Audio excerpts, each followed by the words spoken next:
Hi, Hello. how are you? I'm doing really well. Thank you. How are you today? I'm always fine. Thanks for suggesting we do this. So from hero to warrior to lover to God small g, and evolving alpha consciousness. I love the over the course of the time we've known each other, I really enjoy the way you hold masculinity and the way you support men through your work. There's both a sweetness and a solid support there. It feels like so. I just wanted to thank you for that, and thanks for suggesting we do something like this. Oh, you're welcome. And thank you for what you said. That means a lot. Um, and I'm grateful that we're having this talk today, and especially with you, because what I see from the time we have known each other, I really see that you embody the alpha male in this really powerful way, and actually evolution beyond alpha male, which we don't see so much, not quite yet. And I think more and more men are coming into that. And it's one of the reasons I'm really excited to talk to you about this today, because you're such a great and powerful example of alpha male and beyond. Well, thanks. I don't think about it a whole lot. I'm sure you don't. It's just your nature. Fitzney, what does VOI mean? And FI, like, are you trying to? Is there an audio problem that you're trying to communicate to us? Okay. Um, so one of the things I'm unfamiliar, in one of the earlier conversations that we had. So first of all, I know very little about archetypes. Like I have a general, vague sense of them, and I know that you're, really well versed in them. My approach is complementary, but more about evolution and stages, stage conceptions. So could you just say a little bit about what each of these stages means to you, and then we can, talk about how I think alpha shows up in different, how it expresses at different stages. Yeah. Yeah. And I think the best way for me to talk about it would be through archetypes. So thanks for saying that.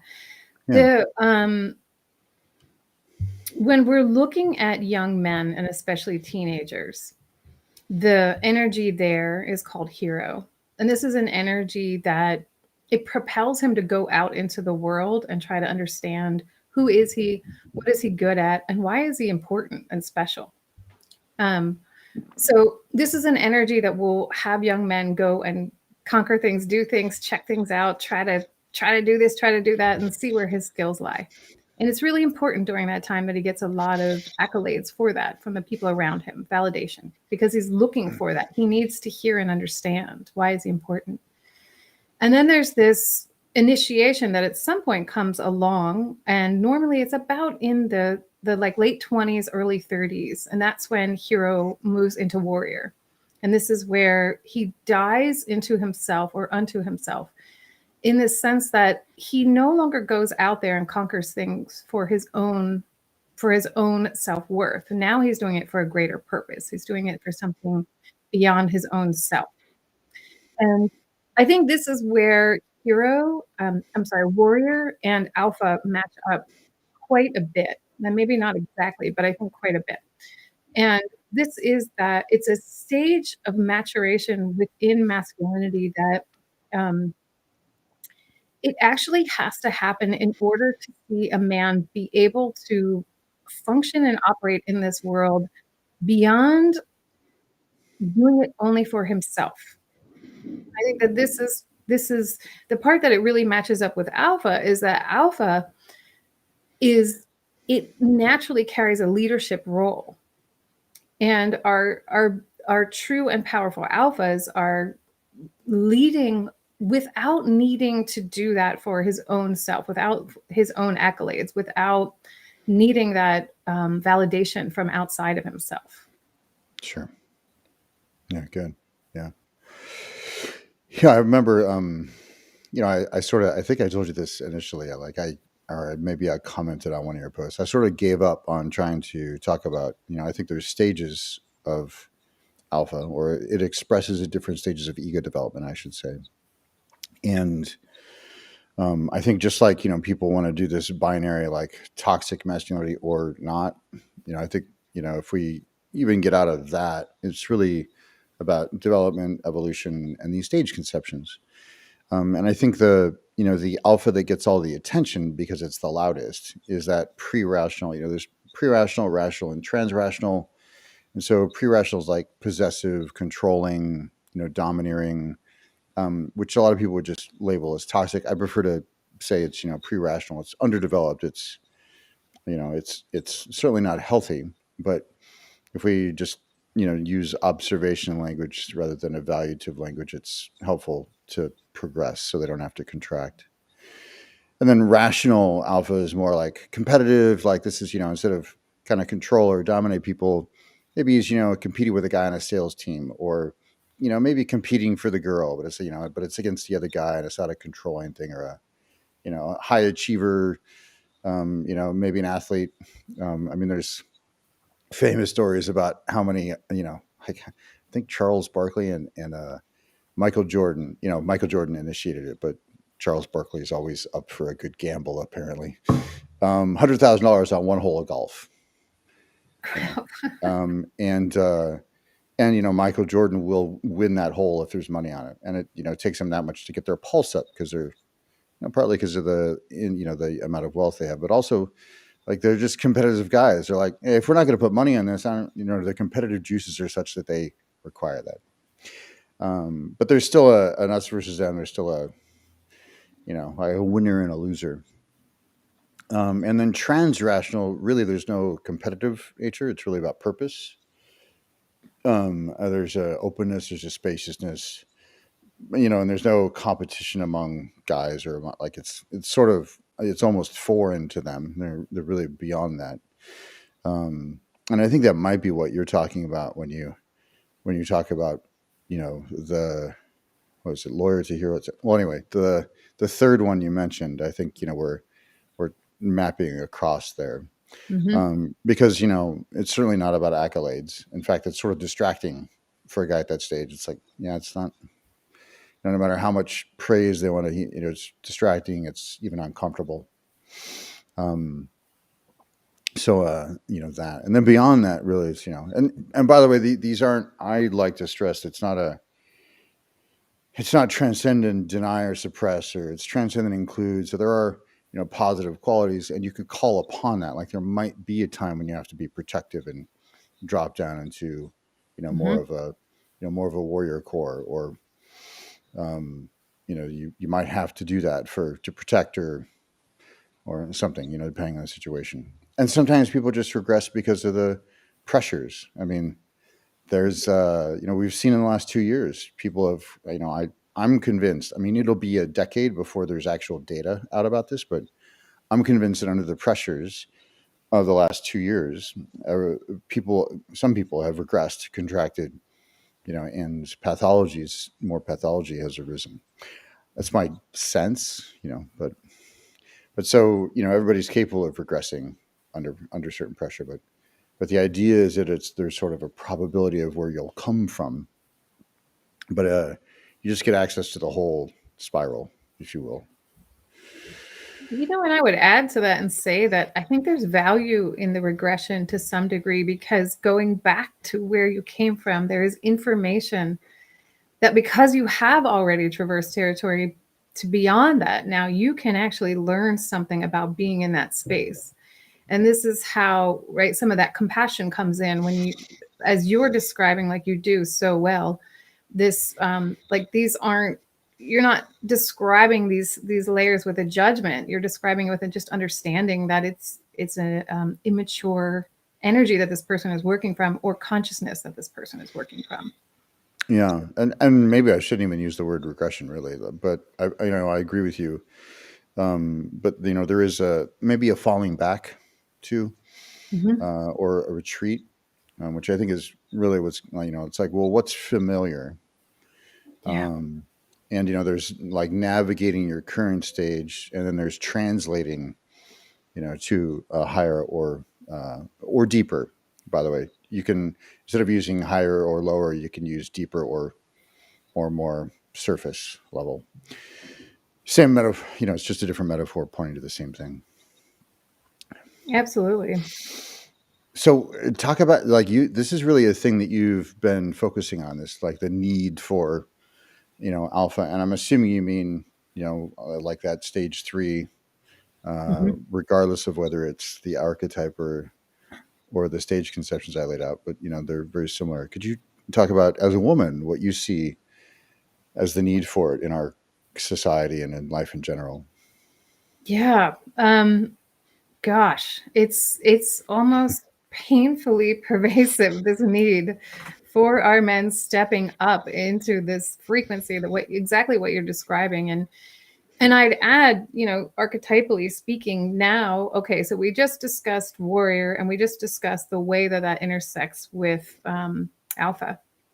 And then the other thing that that's in our title here is speaking about, well, what happens when a man transcends even beyond that and into that God with the small g, and I'll call it king a lot of times. There's a lot of different names, but I think most of us are talking about the same frequency that a man steps into, or space in his consciousness, because truly that's what it is. It's a space in consciousness that he's Yeah, occupying, right? yeah, Where he can understand life, and it's like the organizing principle now. He's sitting in that space where he's making decisions coming from this far-sightedness, where he can see yes, so, the greater picture. And this is why it's so important right now. One, I mean, when we look at what's happening in the world and the fact that our liberties are being taken away, just, no matter how you feel about the virus and the vaccine and all of that, one of the things that we're seeing is that our freedoms are being taken away. And sure, if right, if we have our men operating, more and more men operating from this frequency that we're talking about, this God with a small g, this king, this evolved alpha, these are the men who are going to stand up and say, absolutely not. We are not, I will not allow this to happen. Not to my women, not to my family, not to my people, not to my kingdom, if we're looking at it from the king's perspective. mm, Um, right. That, like, everything that I've created in this world is about to be taken away from me. There's no way I'm going to allow that, because truly it's we, the people, who need to stand up and say what we are going to allow and what we're not going to allow. sure, yeah, And yeah, that's just one space. And I would add that in relationship, this is a huge, huge dynamic as far as a healthy, happy relationship between a man and a woman. And to be able to have a man who can hold that frequency, it can be the leader of the relationship. This is something that allows then for the beauty of her to flourish and shine. And we see a lot of talk about this right now, the polarity world, and there's a lot of, it gets pretty intense out there. Some of the stuff that's being talked about is so crazy. I'm not going that far with it. But what I'm saying is that when we have men who are have landed this consciousness, right? They're coming from this really empowered place within themselves. We then see women who can show up and stand in that same empowered place right next to him. And now we're talking about an incredible relationship. And there's a whole lot we could talk about with with the polarity dynamics. I don't know if we want to go there, but what I'm we saying, could. we could. It's up to you. But what I'm saying is that this this man who is in this evolved place and space, what happens in a relationship with a woman is something that it's It's incredible. And what we're talking about is a lack of emotional, what, like when emotionality runs the show. We're talking about the like stopping that from happening, Yeah. because his consciousness is in such a space where he's not going to get fired up and emotionally reactive. And not only that, but he's going to be choosing a woman who's not going to come at him in that way as well, because Right. he's going to demand that his partner be more evolved than that. Yeah. One of the yeah, I'm sure you're aware. I have a whole series of posts or articles that I wrote about the problem of polarity coaches, or the problem that I see in most Yeah. male polarity coaches. Yeah. And part of it is it's because it's a regression, and I understand why. There's a like, oh, I don't know how to deal with these new, you know, like just the gender dynamic conversation, or the changing world, or for some guys just women who have money, and they're for freedom, and they don't know how to deal with that, and so they're like, so they want to return to this sort of traditional thing, but that's not going to help us navigate, in the coming, well, actually in the world right now, let alone in what's to come. It's going to require a lot more fluidity, but I don't mean fluidity as in being um, blown about by the winds. I don't mean unstable. I mean fluidity in that you can hold so much that there's a lot, like waves can come within that, but you're not, like, who you are is so large. And you talked about it being a, you didn't say mindset, you didn't say perspective, you didn't say consciousness. What did you like? There's a place in a man reaches in his. I can't Like remember the the word that you operating used. principle, the decision making principle. Is that what you mean? Right. Well, there was when you were talking about their long term vision, and it really Oh, is, for me, like there really is a, like, internally a higher view. Like you can mm, see all these perspectives, but you can also see further out, and it is an actual location in your consciousness that you can practice, being at, and you have to make decisions taking on as many different perspectives as possible, but still not lose sight of that. And that can be challenging for people, especially, when you talked about the he won't allow certain types of women to come into his field, and I agree with that. That's difficult for some people to understand. You and there's a challenge with that, because there can be reactivity that it comes along with that. But a friend of mine, Damien, wrote a really great post about how, and this is the challenge I have with David Data's work too. Like, it actually sort of emboldens and encourages women to be immature emotionally, to yeah, lack responsibility, and to say, well, you're just supposed to hold all that chaos. And some people want to dress it up as collie, or it's like, well, sometimes, and sometimes not. Sometimes it's just, being immature, and or at lower stages of emotional facility. yeah, And that's not going to be, you don't have to contain that. You can say, yeah, that's not going to work. yeah. And if it stops working, often they stop doing it. You know, Right. um, I think that's a really important point that you just brought up, Jason, because it's such a hot topic right now, right? This yeah, there, it's fascinating because it's like the concept of men holding women in their emotionality is kind of new. So then it kind of exploded into like anything and everything she brings forward, he should be able to hold that, and it's right. like a And she's going to test it, which means she's going to throw things at you all the time to see. It's like, yes. well, maybe, or maybe I have too much self respect to tolerate that. Right. And there's this place where you're not even doing her any good by allowing this, like, Right. this emotional cycling.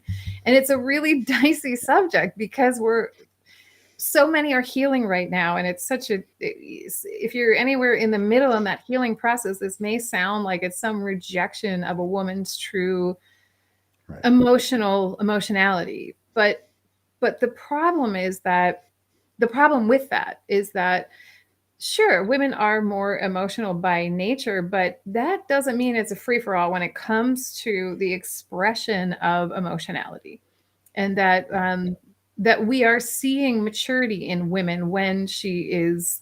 in this over emotional state. That's not the case. And it's kind of a dicey area, especially right now, because it's so confusing, and so many people are at different stages of healing in this. And so you could really get hurt if you're not really taking this thing in the big context that we're talking about here, which is revealing of the farsightedness of your masculinity, which is sharing this space that there is there is of course a place and a space to hold a woman in her emotionality. I mean, if something horrible Yeah. just happened, Yeah. absolutely, that's like, yeah, I'm here for you, my God, like, lay it on me, I'm here, I'm going to hold you through that. Yeah. Yeah. But then there's this space of just unhinged emotional expression that's not doing anyone any good, including and maybe even especially her. Yeah. And a couple of things about that. Well, there's a guy that I wholeheartedly disagree with on most of what he posts, but he did say one thing that I really, I mean, there's always, I'm like, oh, that one lands. And he said something like, you can be as emotional as you like. A man has no trouble with a woman's emotions. It's blaming him for your emotions. That's the Mhm. like he doesn't want to be blamed for it, or and I'm like, all right, that's true a lot of times, or just blaming in general. It's not. There's no choice there. There's no, the victimhood thing is not. It's not very powerful for her. Um, the way I like to say it is, you can have all the emotions you like, just don't do them at me or get them on me. Like I can be with you, and you can experience any emotion you're having as long as it doesn't feel like it's thrown at me. And I think that's the difference. And it really is about how we are responsible or not with our emotions. And I think there's a responsible way to have every emotion without repressing them or suppressing Yeah, them or denying them. And so I want to be very careful to say that's not what I'm suggesting. What I'm suggesting is there is a way to responsibly express anger or, even rage, or hurt or grief, or like there's responsible ways to express all of those things, and there's less responsible or you know less. Yeah, I'm going to keep using the word responsible ways to express that. Um, absolutely. You know what I'd be curious to hear from you about in this? oh, can I say one more thing? Yeah. Uh, all the things you just talked about in the before I responded, I'm like, all right, I'm just gonna leave that to women to sort out for themselves. Like, women need to be like, hey, women, like let you guys sort that out because I think coming from a guy, it lands differently. So, like, I You see, are right. and I'm like, I'm gonna Yeah. let you guys work that I'm going to say that's a wise choice. out. Well, it's like it's also unfortunate from the on the man's side. I was in a Mhm. men's group that was co-ed, and a lot of guys were getting feedback from women that was accurate, but they couldn't hear it from women because they were still so wounded by you know, Mhm. they're not over. I mean, some of them were in their 50s and they're still not over their stuff around their mom or Mhm. their last girlfriend or their ex-wife, and so these women would give them really great feedback, and they were frankly, clear, like very well developed women, but the guys couldn't hear it, but they could hear it from a guy. Mhm. And I think it's unfortunate because there is a problem of the male echo chamber. I think, especially in a lot Mhm. of polarity conversations. Anyway, thank you for letting Um, me finish those thoughts. that's a valid point. That's a really valid point. And you're right. It's happening on both sides. It's happening with both men and women. Yeah, But I think we're getting there. We're getting there. yeah. Um, well, okay. So what I really want to hear from you about is because you have dated a lot of high-powered women. You have dated a lot of women who really are really holding their own in this world in some really tremendous ways. And as a man who is holding this consciousness that is beyond even alpha, tell us about that. What is that like for you? um, yeah. So I only date alpha females who are also incredibly feminine. Like I was like, what is the pattern? Because they don't look alike. They're all in different. Like they have all like ballerina, surgeon, uh, Air Force JAG, somebody who works for the State Department. Like the women I've dated, they've all been top of their game and but also very feminine. But they're like I realized they're the alpha female. Like if they're around a bunch of women, they're the alpha female. Mm-hmm. Um, and the feedback I've gotten from a lot of them is you're the first man I felt like was competent. Like one of them was like, you're the first guy I've let drive my car.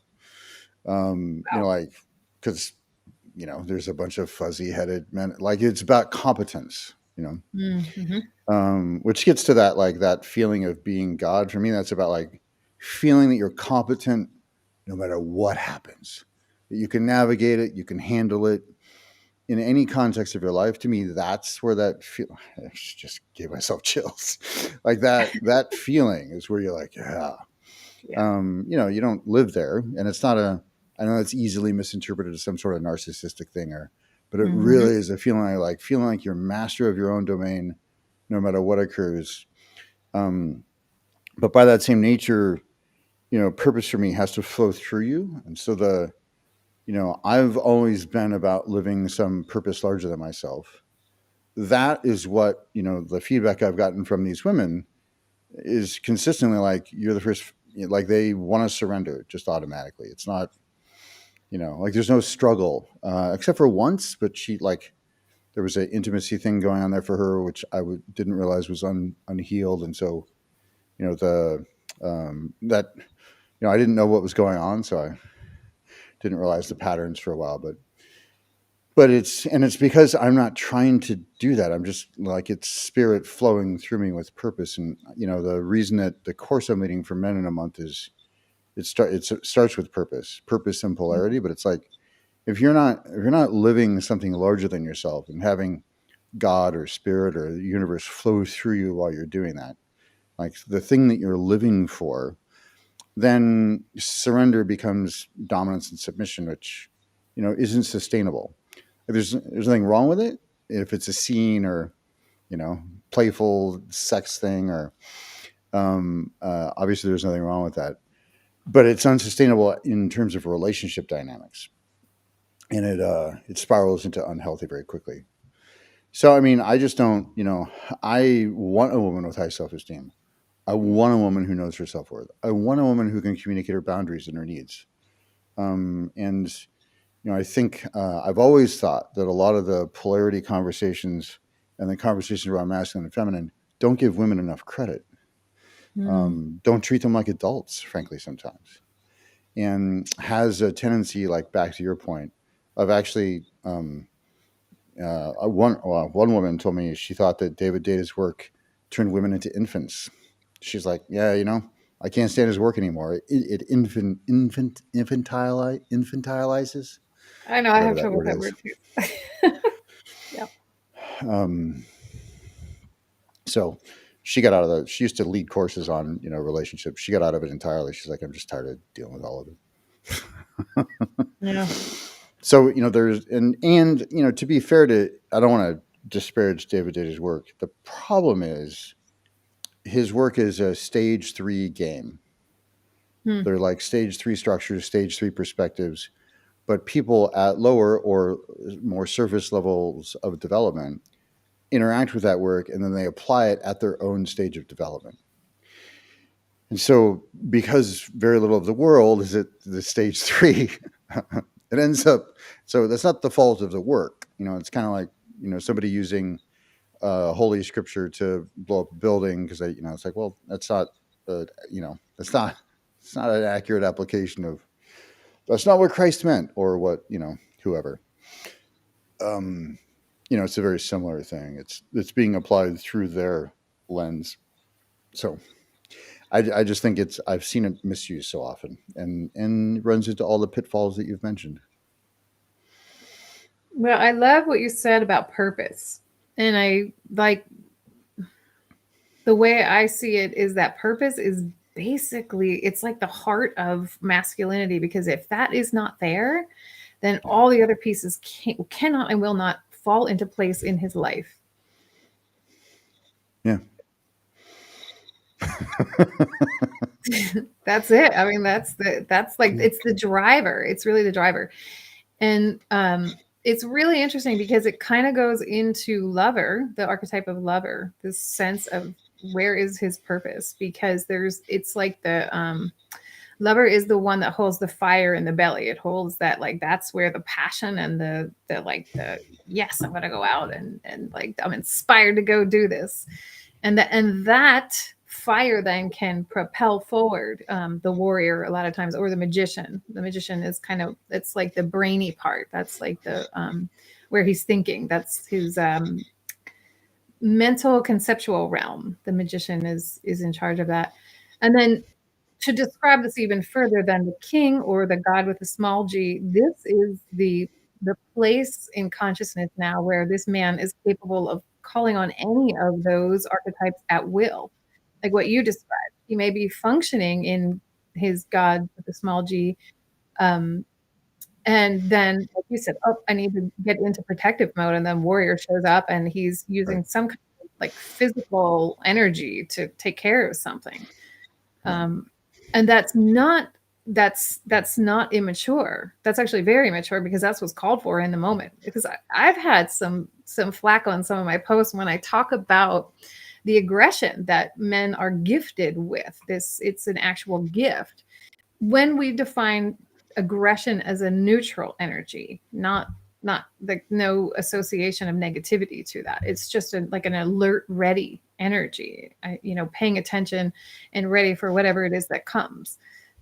Not hypervigilance, though. That's not what we're talking about here. It's Right. different. Yeah. And so Yeah. it's Plus, right. So, hypervigilance is just bad for your body too. Like, yeah, it's too much. It's too much, yeah. because and now you're overreacting to like every little thing that comes along.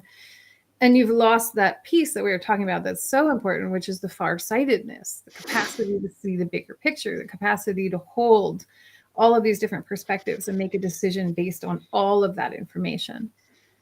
Which is why I love the imagery of the man on the throne, the king on the throne. So this is that man. He's sitting on the throne of his own kingdom, and people are coming before him with all these problems. And he has to understand all of the functioning components of his entire kingdom to make a decision about what to do with the guy that came and said, his neighbor killed his goat, and now he's not going to have milk all week. What's he going to do? So the Right. answer isn't just, well, execute the man that killed the goat. I mean, there's something greater than that. There's a bigger picture at play here, and he has to look at the way that impacts everyone in the Yeah. kingdom.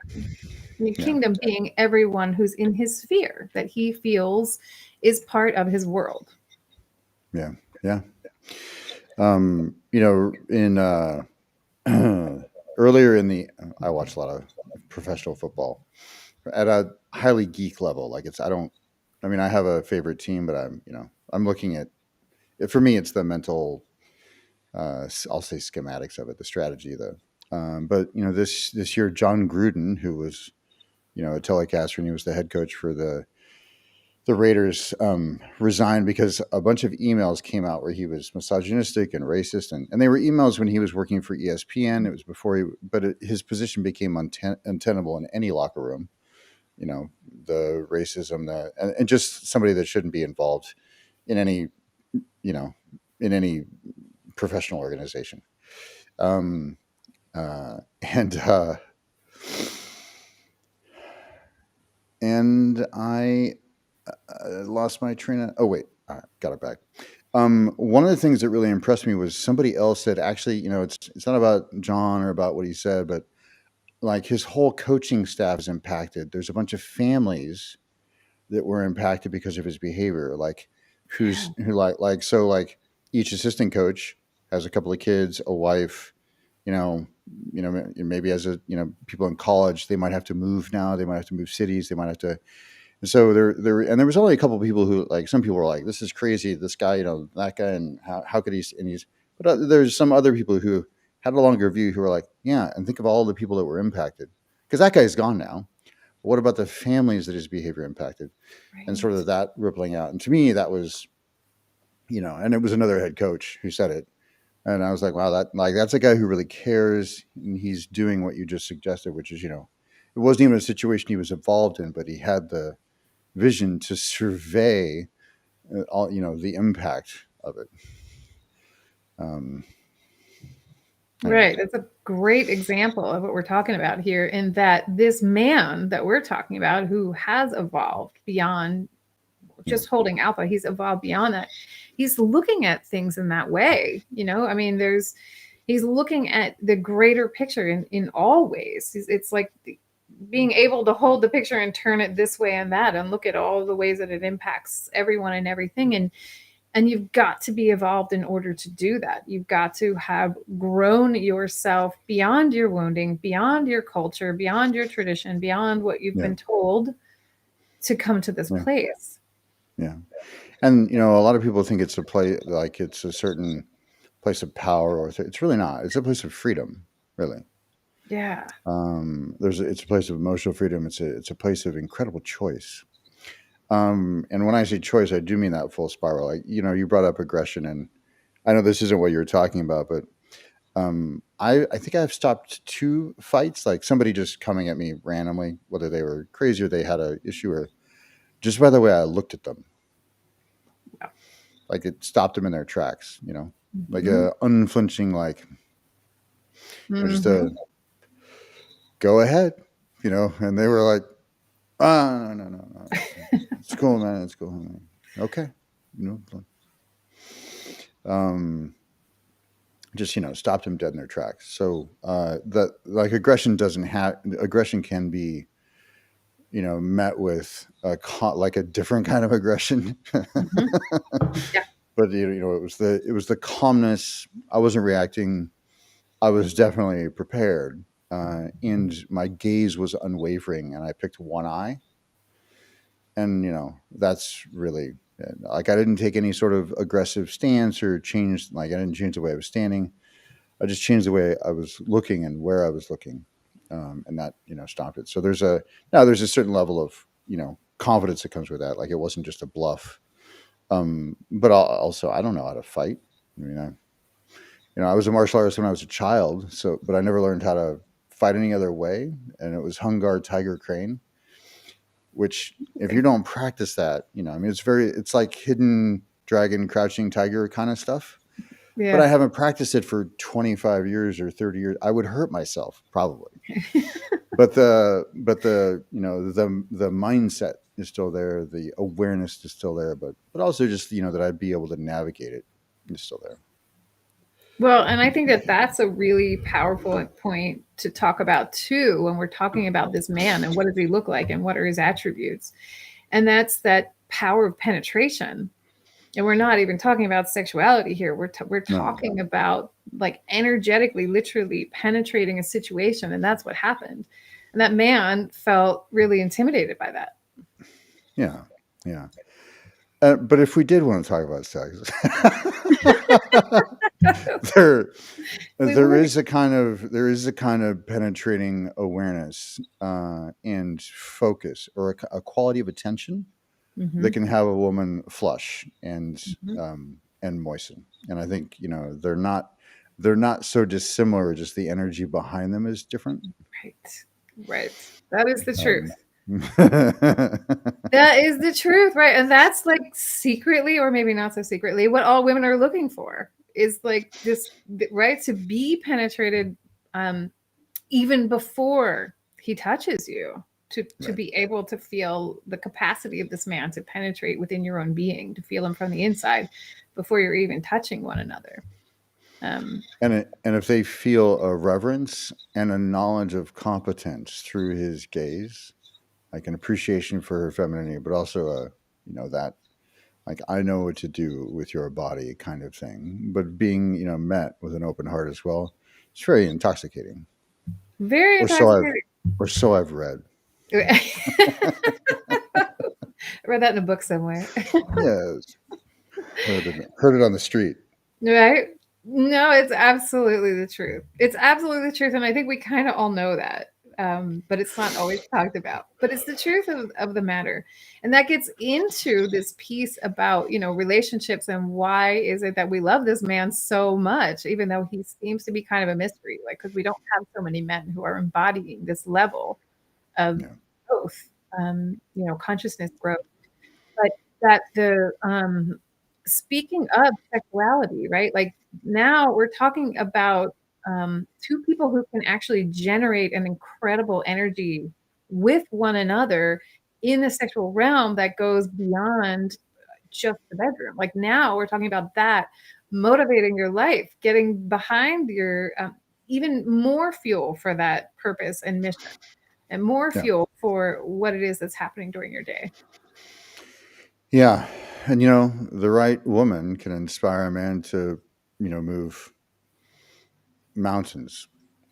The wrong one, or the wrong, I shouldn't say right or wrong woman. It really is, because relationships are quantum. So there's, it's how you guys interact, which is, why I'm so cautious about making characterizations about any individual. It's like, well, I had that experience with them, but somebody else might say, well, I didn't. It's completely different than my experience. And they can both be accurate. It's just that our patterns meshed in a different way. So somebody who was it's terribly toxic for one person might be extraordinary for another. I think that's less and less so the more you develop, or the less you engage with somebody who Mhm. might be unhealthy for you. You're able to perceive that earlier on. Um, but it is true. I mean, it's dangerous ground, but sometimes purpose is great, but being in love is amazing. You know. But Truly. it's very, very dangerous ground to be on, Hmm. and a trap I've certainly fallen into. You know. So you want to Wait. make, you want to make sure that in your love and adoration of her, you don't lose sight of the fact that purpose and a Oh, woman, you won't like get off track because your connection is so powerful. You want to make sure that it's channeled back into purpose, or inspired, like it inspires your purpose more. And it's tricky. It's tricky. it's tricky, and I'm going to talk about this more because it's Yeah. dicey. Because okay, so Yeah. it's a dicey one. So the truth is, and this is going to be a doozy. The truth is that really, like, we want to see our men with their mission and purpose first, and the woman is second. Like we, as the women, want to Yeah. see that we are second to that. And Yeah. that is a doozy. That one really hits a lot of trigger points in a lot of women because it's like, wait, what? Like Yeah. the thought is that like she wants to be number one. Right. But the truth of the matter is when he puts the mission and purpose as number one and she's number two, she's always included in that mission and purpose. It's kind of like for her in the end. Yeah. Yeah. Which, is why it requires, like it requires a woman of a certain level of development to engage in that. Yeah. Um, at lower stages, whether she's working out trauma, or like or it's a codependent thing, or maybe she just, because of trauma, she feels the need to be in control. Which it doesn't mean that she's being controlled if she's not in control. Like that's a lower stage conversation. Um, but the need to control, or be in control. And really, I think the best relationship is where somebody might be leading. It just depends on the context and who's more competent. Like there's certain areas where like in a social situation or in matters of diplomacy, I need some direction sometimes. Mhm. At least give me a debrief or a briefing on what situation I'm entering, and Mhm. direct me a little. So there might be some situations where she absolutely should lead me because I'm not competent in those areas, and Mhm. vice versa. And I think a lot of times people take dynamics that should be in a relationship or in the bedroom, and they overgeneralize them. Yeah. um, True. or vice versa. Like like something that's true in public may not be true, you know, or may not apply in the bedroom. And I think a lot of masculine feminine dynamics don't take, or polarity conversations or coaches don't take context into account. And I think that's important. Yeah, I think it's hugely important, and I think it's like kind of what the missing piece there is that I mean, not one of us is going to be stuck and staying in one attribute the whole time. But like, there's no, Yeah. it's not helpful. Unless you want to date a child. And then. like Very sad. emotional, Right. emotionally. Yeah. Um, and some people do. Some people do. And there's like I think there's a lot of presuppositions under what we're saying that the two individuals are healthy, they're well intended, they're healed, they're developed, Yeah. and I think one of the disservices that the being trauma informed or communities around trauma healing have done is there isn't like a all right, what's next? And in fact, and I don't know, I don't want to presume about motivations, but I think there's a self reinforcing, like there's almost a group hypnosis. Or maybe it's the first time they felt loved and seen, and so they stay in that. Mm. But there needs to be all right, now you're graduating, you're on your own, you're going to college or whatever. Like don't stay in that, in the, well, I'm always going to have trauma and I'll always be living that out. No, there's actually, it's possible to be completely free from it, and to have it be a thing of the past, certainly. So, we're like a lot of the conversations we're having assume that a lot of those triggers are gone or Yeah. resolved. Um, in terms of that, like a really developed woman will say, your purpose should come before me, but Mhm. I better be the first, like Right like after the that. yeah, yeah, and definitely the first woman, like Right. definitely like like True. like your Yeah. purpose, but the attention, the like that better. I'm number two. Right after that, and there Real maybe quick. isn't a number three. Maybe the children. Maybe there's a gap and then whatever's next. Yeah, yeah, yeah. But Yeah. I would be, as a man, I would be very wary of any woman who tries to convince you to blow off and Lord knows I've done it, like like changed plans with a professional thing that I had, and it cost me. And here's the thing that a lot of people don't realize: she will be less turned on by you if she starts to if she knows she can control you that way, and Yeah. if she knows she can get you off track. And that starts down the road of her looking for a more powerful or more centered or more grounded man. Like, Mhm. it's the beginning of the end if she starts, because she'll start to, in a strange way, some of this is conscious, some of it's not, maybe most of it, she'll start to lose respect for you if you vary from your purpose. And some people say a woman's always going to be testing you. Maybe. Mm. Yeah, it should be, maybe at first. I'm not gonna like, if we're 6 months in and there's still these random tests, I'm gonna be like, yeah, it's not working for me. Um, Only because I see what's going on. Right. Right. And that's just a distraction now because the truth has been Right, revealed again and again. And right. that's, and yeah, and It's it is tedious. really, it's tedious, right? And it's exactly, it's like, at this point, now we're talking about a wound is in the way, is really what's going on. There's some Right, woundedness that's happening that she can't right, allow that to land in her system. right, right. Somebody posted, I think this morning, like the magic happens when she's receptive. Mm. And of course, there are conditions, he can create conditions that have her be vigilant or have her be receptive, of course. But there's a both and thing there. Like, there's also some her responsibility to realize sometimes it's just worthiness of receiving, you know. Hmm. And I've only had one relationship where I felt like it was a battle to give her what she wanted, what she said she wanted, Hmm. and it was her, like, and I didn't discern it. Like, it took me a while to figure out what was going on, but that was very frustrating for me because it's like, well, do you want this thing? But there was blocks to intimacy there that I didn't realize. So it's both. Uh, there's some responsibility on both sides, and I think saying it's only one, like him going work your shit out, or her going, well, you need to create the, like, I think, lying responsibility just on one side. Well, we can do that on our own minds. Like, I can take 100% responsibility, sure, for me, and she can, take on, sure. But I think in a healthy relationship, you're taking equal responsibility for the results of your interactions. Absolutely. Absolutely. Because that includes that farsightedness, that includes that bigger picture of understanding it all, seeing it all, and holding it all. Yeah,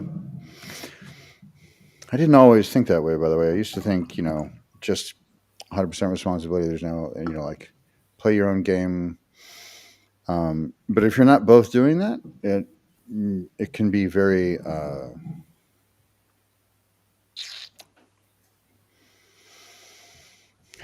draining. Doesn't quite cover it. Mhm. Um, it can sort of empty you out, and resentments can build and all sorts of things. But anyway, Well, it's too much because now you're taking responsibility for yourself, for the other person, and the relationship dynamics, which is like the third right? entity there. And Yeah, that yeah, can't be. yeah. It's interesting. I sent a post out yesterday that was talking about women and their field actually activating men to protect and provide for them, and that when it doesn't happen, then it's a father wound. It's like some aspect of Hmm. herself where she's not able to receive, and it's a little bit of what you were just talking about, a woman who's not able to receive. And it was really interesting because there were there were I think it was like three women who got really triggered by that. I mean, super triggered. Maybe it was four because another woman this morning. And what they were concerned about was that I was blaming women for, when the Right, relationship, right, when like it's like, okay, something, there's a dynamic going on that's not healthy between the two, and these people were seeing it as I was blaming. But what I was talking about, and actually it was a man who came on and said this, and I was like, oh, that was brilliantly said. He said, there's a difference between blaming and taking responsibility. And what we're talking about here is the woman taking responsibility for her side, which is, given that we're talking about a healthy man who is naturally drawn to giving, to providing and protecting, which is part of the nature of masculinity. And that was kind of the point of the post, is like, if you have a healthy man in his nature and he's going about his life doing what he's doing, he's naturally wanting to protect and provide, especially for the feminine. right, And that if right. she is not receiving that, then she's got a wound there. Yeah. I think there is a big problem, not just in that situation, but people not understanding the difference between blame and responsibility. Yeah. And I've heard it talked about in certain transformational circles, and so I distinguished it finally a couple years ago. I did a short video, and I have a series of videos on YouTube about relationships, and um, people are like, "Well, they're different conversations," but then I never heard anybody explain why. And for me, blame is always about the past and like the fingers pointed externally. Mm-hmm. And it's about retribution, or it's about like, like you have to, there's some sort of amends, or, and there's fault, but fault and blame are very different than response. And there's no power there because you're pointing the finger externally. So you're sort of reliant on, or at the mercy of, or victim to this other person or an external dynamic, or a responsibility is about owning your part, and it's usually forward looking, like present and forward looking. What can you do differently in the future, or what actions can you take, and it gives you access to choice. And so blaming, there's a different feeling to it too. Blame will have a suppressive, like heavier feeling, and responsibility has a more like an open, a more opening, expansive feeling, or more options appear to you. Those are sometimes subtle, but a lot of people have them collapse. So if you feel when you're taking responsibility, that's a blame frame. Either you're blaming yourself, and there's no utility there, and sometimes it leads to shame, which is not useful. But taking responsibility, there's usually action steps. There's a little bit of adrenaline. There's an energy, like there's choice now, there's options, there's things to do, Mm-hmm. there's actions you can take, there's different ways you can be. And I think people collapsing those two has people not take responsibility. Truly. When it's the thing they need to do. And I just want to highlight that one, you are really skilled at breaking things down and communicating nuanced details of like the things that we're talking about. It's one of the reasons I Thank love you. talking to you. And also that is part of exactly what we're talking about. So I just want to like highlight that you are embodying the thing, this man that we're talking about right now, which is this evolved masculine consciousness, this like beyond alpha, which is the capacity to be able to hold a bigger picture, to see the greater dynamic, to be able to also just break it down into the details, and also to see the big picture and the way that this unfolds, and then to be able to make all of that make sense, and then be able to like move forward with that and take action steps with that. So I just wanted to point that out because you are literally showing this dynamic as you and I are speaking. Well, thank you. You're I'm welcome. delighted to be me. I'm delighted that you are you. Oh gosh. Yeah. Well, thank you. This has been wonderful. I forgot to mention at the beginning, but we always talk about what we have coming up. You said you don't have anything in particular, but you have something ongoing right now. I do. Yeah. So I offer it's a program that's called the Ignited King. And it's a really deep dive into it's for men. I work almost exclusively with men. Very rarely a woman will come along and I get that like, yes, you need to work with her. Yeah. But so this program is for men to really dive into all aspects of masculinity and really like bring that forward and step into their king within their own selves. And then I have with that some quantum healing work, which is really powerful way to go back and heal some of the wounds that may be holding a man back from being in his fully empowered king self. And then I've been doing a lot of a mix with that, with men, where maybe we'll do some modules from the King program and then some of the quantum healing, depending on where he is, because some men are just like right there. They are basically so much has happened in the last 2 years with masculinity and men. And there are so many men who are just like right there, but they just want to work on a few things. And so I offer a mix too. Great. Thank you. February 19th and 20th, I have Purpose and Polarity coming up, which is weekend. It's the Evolutionary Gentleman training, the level 1 training for Evolutionary Gentlemen. It's $297 for the weekend. We're going to cover everything from well, depending on the group, styling tips, like physical, like just, and some of it has to do with how you show up, like, wear stable shoes when you're presenting, kind of thing, like, the stuff that translates and will help you feel more aligned internally.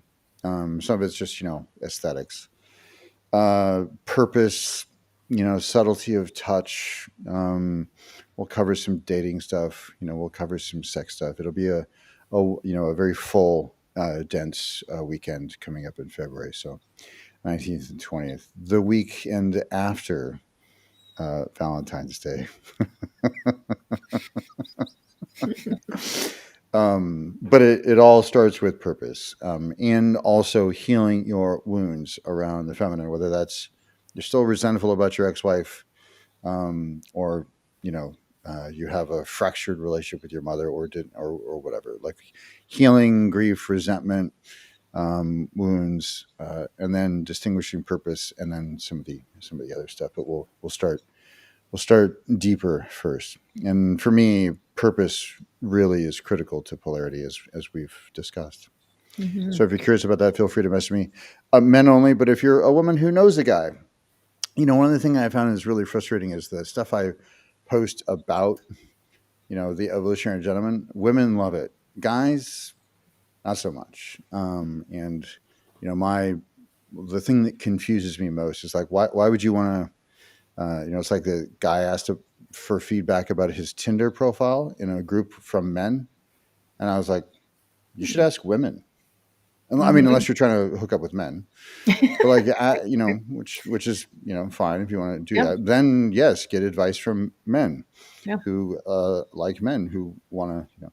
But if you're ask women what the photos how the photos occur. Ask women, women who will be honest with you, friends. But for me, it's the same thing with everything. And so there's these guys going and getting training from other men. I know I'm a man giving a training from men, but my my material has been tested in the market in which it's been tested with women.